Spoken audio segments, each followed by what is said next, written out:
by Ben Freeman and William D. Hardung. It's another Trump affair, this time without the allegations of sexual harassment, and worse, the charges and countercharges, the lawsuits, and all the rest. So it hasn't gotten the sort of headlines that Stormy Daniels has garnered, but when it comes to influence, American foreign policy, and issues of peace and war, it couldn't matter more or be a bigger story, or have more money or lobbyists involved in it. Think of it as the great love affair of the age of Trump, the one between the Donald and the Saudi royals. And if there's any place to start laying out the story, it's naturally at a wedding, in this case in a tragic ceremony that happened to take place in Yemen, not Washington.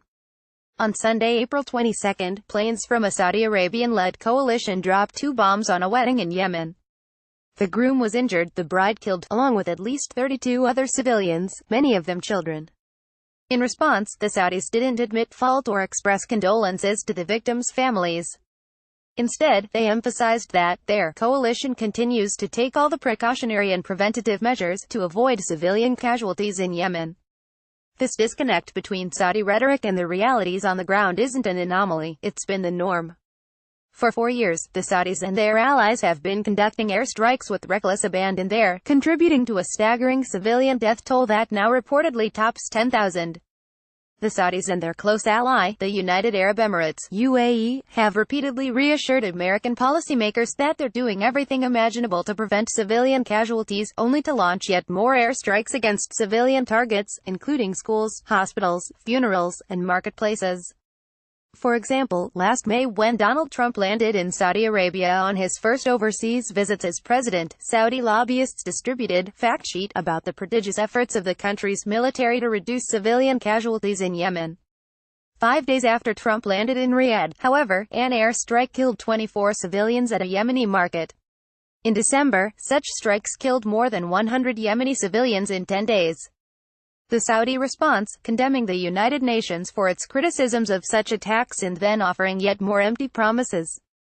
Through all of this, President Trump has remained steadfast in his support, while the U.S. military continues to provide aerial refueling for Saudi airstrikes as well as the bombs used to kill so many of those civilians. But why? In a word, Saudi Arabian and UAE money in prodigious amounts flowing into Trump's world, to U.S. arms makers and to dozens of lobbyists, public relations firms, and influential think tanks in Washington. Trump's love affair with the Saudi regime. Saudi Arabia's influence over Donald Trump hit an initial peak in his first presidential visit abroad, which began in Riyadh in May 2017. The Saudi royals, who had clearly grasped the nature of the Donald, offered him the one thing he seems to love most: flattery, and more flattery. The kingdom rolled out the red carpet big time. The fanfare included posting banners with photos of President Trump and Saudi King Salman along the roadside from the airport to Riyadh, projecting a 5-story high image of Trump onto the side of the hotel where he would stay, and hosting a male invitees-only concert by country singer Toby Keith. According to the Washington Post, the Saudis hosted the Trumps and the Kushners at the family's royal palace, ferried them around in golf carts, and celebrated Trump with a multi-million-dollar gala in his honor, complete with a throne-like seat for the president. In addition, they presented him with the Abdulaziz Al Saud Medal, a trinket named for Saudi Arabia's first king, considered the highest honor the kingdom can bestow on a foreign leader. The Saudis then gave Trump something he undoubtedly valued, even more than all the fawning: a chance to pose as the world's greatest dealmaker. For the trip, Trump brought along a striking collection of CEOs from major American companies, including Marillyn Hewson of Lockheed Martin, Jamie Dimon of JP Morgan Chase, and Steven Schwarzman of the Blackstone Group. Big numbers on the potential value of future U.S.-Saudi business deals were tossed around, including $110 billion in arms sales and hundreds of billions more in investments in energy, petrochemicals, and infrastructure, involving projects in both countries. The new president was anything but shy in claiming credit for such potential mega deals. At a press conference, he crowed about tremendous investments in the United States, and jobs. On his return to the U.S., he promptly bragged at a cabinet meeting that his deal-making would bring many thousands of jobs to our country. In fact, will bring millions of jobs ultimately. Not surprisingly, no analysis was offered to back up such claims, but it's already clear that some of these deals may never come to fruition, and many of those that do are more likely to create jobs in Saudi Arabia than in the United States. Still, President Trump's love affair with that country's royals only intensified, leading to a triumphant U.S. visit last month by Saudi Crown Prince Mohammed bin Salman, the power behind the throne in that nation. He is also the architect of its brutal Yemeni war, where, in addition to those thousands of civilians killed thanks to indiscriminate airstrikes, millions have been put at risk of famine due to a Saudi-led blockade of the country.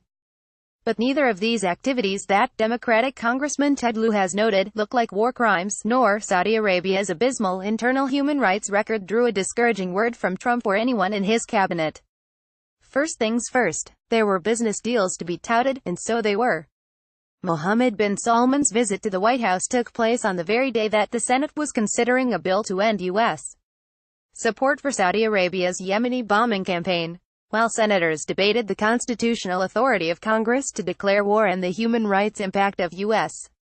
support for the Saudi war effort, Trump was boasting yet again about all those jobs that arms sales to Saudi Arabia would create, adding, in a sign of the total success of the Saudi charm offensive, that the relationship between the two countries is now probably as good as it's really ever been, and will probably only get better. The centerpiece of Trump's meeting was a show-and-tell performance focused on how Saudi arms sales would boost American jobs. As he sang the praises of those Saudi purchases, he brandished a map of the United States with the legend, KSA, Kingdom of Saudi Arabia, deals pending, above a red oval that said, 40,000 U.S. jobs. Prominent among them were jobs in the swing states that put Trump over the top in the 2016 elections, Pennsylvania, Ohio, Michigan, and Florida. Score another point for Saudi influence in the form of Trump's firm belief that his relationship with that regime will bolster his future political prospects. So the public courtship of Trump by the Saudi royals is already paying large dividends, but public flattery and massive arms deals are just the better-known part of the picture. The president has been heavily courted privately as well, both through personal connections and through an expansive lobbying operation, which it's important to map out, even if there's no administration show and tell on the subject. The personal courtship is a start, as has been widely publicized. Jared Kushner, the president's son-in-law and officially anointed point man on Middle Eastern peace, an outcome he is uniquely ill-equipped to deliver, has struck up a beautiful friendship with Saudi Crown Prince Mohammed bin Salman. Their relationship was solidified at a March 2017 lunch at the White House, followed by numerous phone calls and several Kushner visits to Saudi Arabia, including one shortly before the prince cracked down on his domestic rivals. Though that crackdown was publicly justified as an anti-corruption move, it conveniently targeted anyone who could conceivably have stood in the way of bin Salman's consolidation of power. According to Michael Wolff in Fire and Fury, after bin Salman's power play, Trump joyfully told Kushner, "We've put our man on top," an indication that Kushner had offered a Trump stamp of approval to the prince's political maneuver during his trip to Riyadh. The friendship has clearly paid off handsomely for the Saudis. Kushner was reportedly the main advocate for having Trump make his first foreign visit to that country, over the objections of Secretary of Defense James Mattis, who felt it would send the wrong signal to allies about Trump's attitudes towards democracy and autocracy, as indeed it did. Kushner also strongly urged Trump to back a Saudi-UAE blockade and propaganda campaign against the Gulf state of Qatar, which Trump forcefully did with a tweet, "So good to see the Saudi Arabia visit with the king and 50 countries already paying off." They said they would take a hard line on funding extremism, and all reference was pointing to Qatar.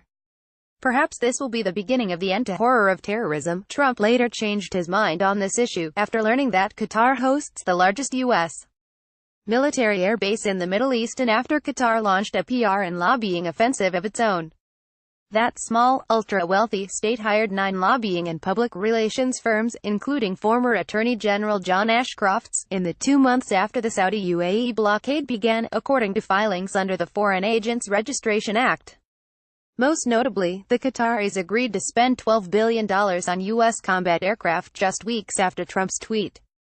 Wherever Trump ultimately ends up on the campaign against Qatar, driven in part by a Saudi belief that its emir hasn't sufficiently towed a tough enough line on Iran, Kushner's role in the affair gives new spin to the old phrase, "the personal is the political." According to a source who spoke to veteran reporter Dexter Filkins, Kushner's antipathy toward Qatar may have been driven in part by anger over its unwillingness to bail his father out of a bad Manhattan real estate investment with a massive loan.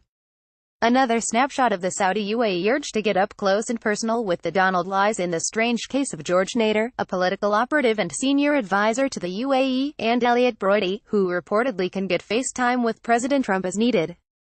Nader evidently successfully persuaded Brody to privately press Trump to take positions ever more in line with Saudi and UAE interests on Qatar, and in their urge to see Secretary of State Rex Tillerson head for the exit.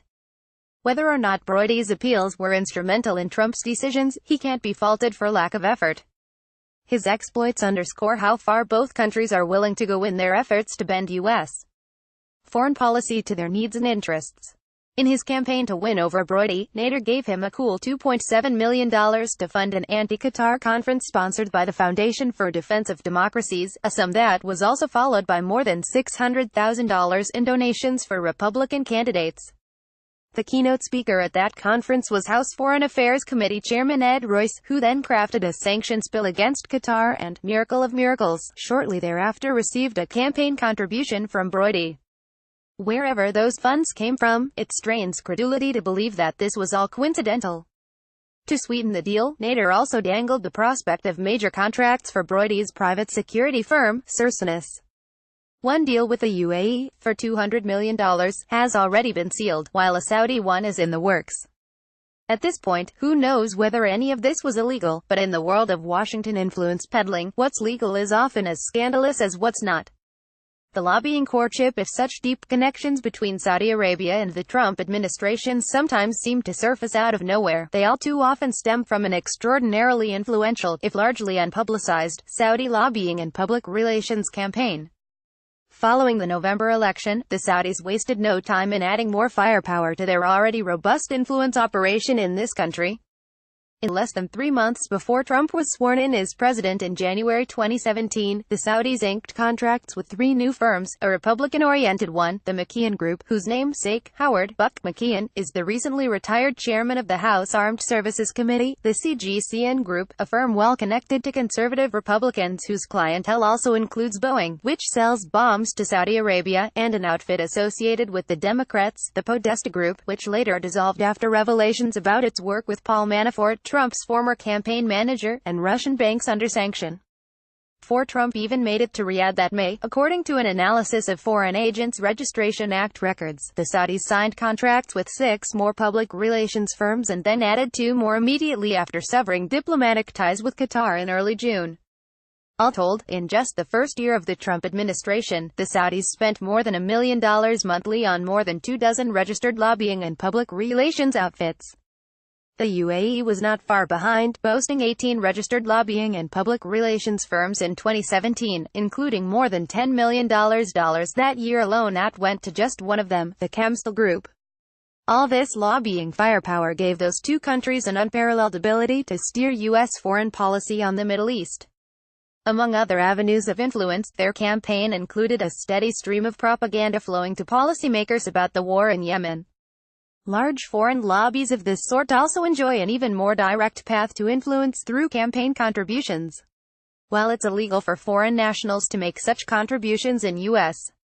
elections, there's an easy workaround for that: just hire lobbyists to do it for you. Such firms and figures have, in the past, admitted to serving as middlemen in this fashion and are known to have sometimes given handsomely. For example, a study by MapLight and the International Business Times found that registered lobbyists working at just 4 firms hired by the Saudis gave more than $500,000 to federal candidates in the 2016 elections. Another important avenue of influence for the Saudis and Emiratis, their financial contributions to Washington's think tanks. The full extent of their reach in this area is hard to grasp because think tanks and other nonprofits aren't required to disclose their donors, and many choose not to do so. However, an eye-opening New York Times expose in 2014 revealed an expansive list of think tanks that received money from the Saudis or Emiratis, including the Atlantic Council, the Brookings Institution, the Center for Strategic and International Studies, and the Middle East Institute. In the age of Trump, it's a reasonable bet that it has only gotten worse. A war alliance. There is more at stake in Washington's present web of ties to those 2 lands than just business. The uncritical embrace of such reckless, extreme, and undemocratic regimes by President Trump and many members of Congress has far-reaching implications for the future of American foreign policy in the Middle East. Saudi Crown Prince Mohammed bin Salman has asserted that Iranian leader Ayatollah Ali Khamenei makes Hitler look good, and has suggested military action against Iran on a number of occasions. Add to this the prince's successful efforts to keep the Trump administration on board in supporting his war in Yemen, plus Riyadh's political interference in Qatar and Lebanon, and there is a real danger that Trump's uncritical embrace of the Saudi regime could spark a regional war. The indiscriminate killing of Yemenis by the Saudi coalition, with the help of U.S. weapons, has already contributed to the world's largest humanitarian crisis, while reportedly making the al-Qaeda franchise in Yemen stronger than ever. There is much concern in official Washington about Trump's seemingly cavalier attitude towards long-standing U.S. alliances, but in the case of Saudi Arabia, a major change of course would undoubtedly be advisable. The least we can do is help make sure that the people of Yemen don't fear for their lives at their own weddings. Reprinted, with permission, from TomDispatch. Ben Freeman is the director of the Foreign Influence Transparency Initiative at the Center for International Policy, CIP. Follow TomDispatch on Twitter and join us on Facebook. Check out the newest Dispatch book, Tom Englehart's A Nation Unmade by War, as well as Alfred McCoy's In the Shadows of the American Century, The Rise and Decline of U.S. Global Power, John Dower's The Violent American Century, War and Terror Since World War II, John Pfeffer's dystopian novel Splinterlands, and Nick Terce's Next Time They'll Come to Count the Dead. Copyright 2018 Ben Freeman and William D.